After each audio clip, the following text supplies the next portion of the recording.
Percvial family is currently entirely surrounded by boxes. After many months of waiting and anticipation, we have finally moved house this week and we're so happy to be living in Portsmouth at last.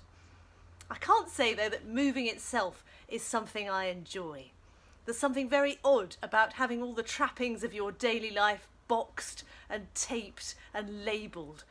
It's an emotional process, watching your former home with all its memories being dismantled. And then, of course, once you've arrived, there's the excitement of wondering where on earth the kettle is.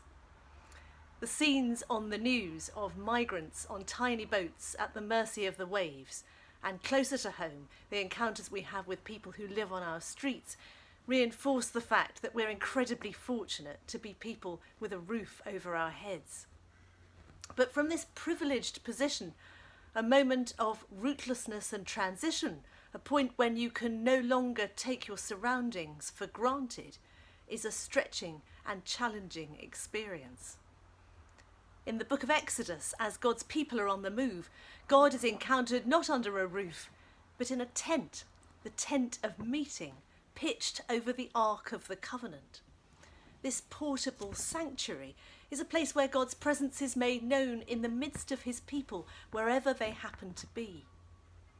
In the Greek of the New Testament, variations of the same word, skene, are used to describe both this moving tabernacle and also the action of God in becoming incarnate.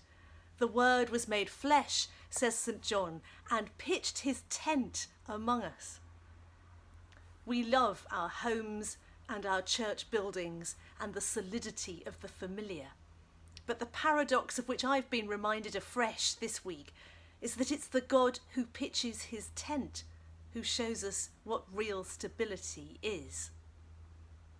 Our removal firm are currently supporting Cancer Research UK, and every one of our boxes carries the slogan, "Keep moving and start making a difference to your health."